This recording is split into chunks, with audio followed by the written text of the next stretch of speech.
Hi YouTube. Um, Coming at you with another video. I know I just posted one, but like I said, I was gonna do another video on the things I won't miss about being fat. I've seen other YouTubers do it, and I thought I'd give it a go. Um, I'm just warning you. I'm a little bit blunt. I think some of these are inappropriate, but who will? And they're not in particular order. I just randomly wrote down what came to mind. Okay, so number one, sweating in private places when it's not really hot out. I know, right off the bat. Particularly when I'm at work, and you're hustling and bustling, and girls with big boobs know this one. You get under boob sweat. As my aunt once put it after she had breast implants, she goes, "I never knew I had to put deodorant underneath there." She went from an A to a double D for breast implants. So, yeah. So, but it happens in other places, if you get my drift. It's not the most comfortable thing, and you try to avoid it, and there are things out there that can help, but hopefully, if I get a thigh gap, it'll help prevent that. Anyways, number two, not being able to see below the belt line. Especially those of us who developed a lot of the fat in the belly area, which mine was never really terrible up until a few years ago. And clearly it's getting worse. Can't wait to get rid of it. I am worried about the excess skin. My mom's like, you should possibly start looking into plastic surgery. I'm not there yet. If I get to a point and I'm not really comfortable, then I will consider it. But right now, not worrying about it. Okay. Number three. My ankle's hurting from standing all day, but still waking up with the same amount of pain. Now, last summer especially, when I started working two jobs, mind you, this is the first time I've ever had two jobs, but especially in July, where it's humid as hell in Massachusetts, and there's a lot of rain and a lot of moisture in the air and everything. I was doing overnights at Target, and then still working my 8-hour shift at my other job. And so I was working a total of 80 hours a week. I think the majority of the time I was averaging 4, maybe 5 hours of sleep a night, if that. I'm not even kidding you. My average hours a week were horrible. I think I had at least on the one day I had off, I would sleep for 12 hours to recuperate for the week. But it was brutal. I would come home, my ankles would be massive. I like pregnant woman cankle style swelling. And I had never had this. I've had issues with swelling since I've moved to Massachusetts, only because of the moisture. I'm really prone to it in the summertime when it's really humid out. But it was really, really, really bad, and extremely painful. The swelling itself wasn't painful. My ankles were in a lot of pain. And I saw my doctor about it, and they put me on water pills, and it helped a little bit, but they're like, honestly, there's not much else we could do other than you getting some rest. Get up off your feet, elevate them, ice them, same old, same old. After I ran out of the water pills, I just didn't take anymore, because by that point I was done with the overnights. And, it was manageable. Um, Fast forward to the holiday season. Everyone's getting more hours. You know, Target wanted me to work, from 6 a.m. to 1, and then I would have to still go to my job 2 to 10:30 at the time. Sorry, close up. Trying to get comfortable. And it's getting hot in here now. Can't even do this off without putting this camera down. Anyways, so yeah, but the pain never went away. And I have like this burning sensation in my ankle. I wouldn't call it sensation because they don't feel good. It's painful. I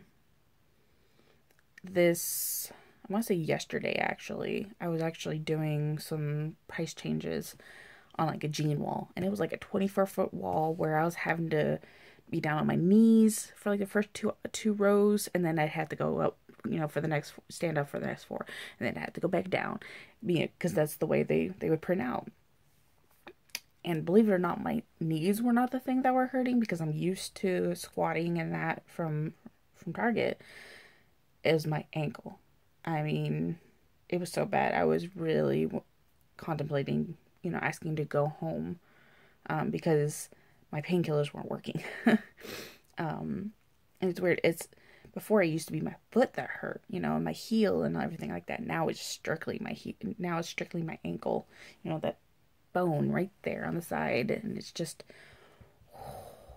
it's really, really painful. But yeah, I wake up in that pain most days. I think my doctor says it's probably plantar fasciitis. I haven't had a chance to go in and get diagnosed or whatever, but hopefully with weight loss it'll diminish the pain. I'm hoping, because we all know we need our feet to walk. So anyways, yeah. Was it number 4? Sleep apnea. I think in my first or second video I said that I was diagnosed this past summer with sleep apnea. Still haven't received my machine. Not. I mean, I'm kind of glad I don't wear the pillow thing, but it's annoying because I don't get the chance to sleep with my husband because my snoring is so loud sometimes. I think it's been a while since it's been that bad. But, when my husband goes to bed with earplugs, and even then sometimes it's still not good enough. I want to be able to cuddle with my husband again, feel his body warmth when it's freaking 30 degrees outside or below 0. I'm looking forward to that again. Hopefully the snoring goes away. If it's not because of sleep apnea, then it's something in my nose, which, like I said in my last video, small nostrils, and then you add on top of it like any kind of nasal congestion, and it's out the window. Let's see. So next one's funny. Shaving with my legs pinned up against the shower wall, because I have like this tiny little cubicle of a shower, and it's barely like big enough for you to, put your arms, your elbow side to side. So back when my ankles were really, really swelling, I did get a shower seat. I know. It's something you associate with someone who's either elderly or disabled or something like that. But at the time, it really, really helped. It gave me a chance to get off my feet. But anyways, so when I shave my legs, I sit on that and I just, pin my legs up, up in the corners and shave. And hopefully it'll be easier when I don't have such a big gut, in the way, that I can be a little bit more flexible to reach areas that are harder to reach. And when you're a big girl, shaving your legs takes extra time and effort and breathing, and when you're being smothered by water, It's just a bad situation. Next one. Uh, Now other people call this chafing. I call it the chub rub. Now that's when you're walking and your upper inner thighs are rubbing, and when you're wearing jeans and that, all you hear is whoosh, whoosh, whoosh, whoosh, whoosh. Like almost like you're wearing like corduroy pants. But you're not. It's just regular jeans. um, but particularly for me, after I shave, or God forbid I go to the pool or a theme park or something like that where there's water involved in some kind of ride, and then you get off and it just rubs, and then you get like, not blisters. I know it's TMI, but it's, I don't know, maybe it creates ingrown. I don't know. I don't want to gross anyone out, but it's super painful. And then after a while, all that causes scarring, and I'm really hoping that all goes away over time. I'm not expecting a miracle with the weight loss, but I would just like it to go away and not have to worry about that issue. Second to last, ugly plus size clothes. Now this isn't always the case. Target has some really cute plus size stuff. But there are very few stores where, say, you go into where they have both thin girl and plus size, and they have somewhat similar items or the same items just for different sizes. It's very rare to find it. There used to be a store out here called Debs or DB or whatever it was called. They did close down in our area, unfortunately, but they had both plus size and thin. And their styles were very similar, which is what I liked. Not on everything, but on a lot of things. And you can get them for a really good price. But now that I don't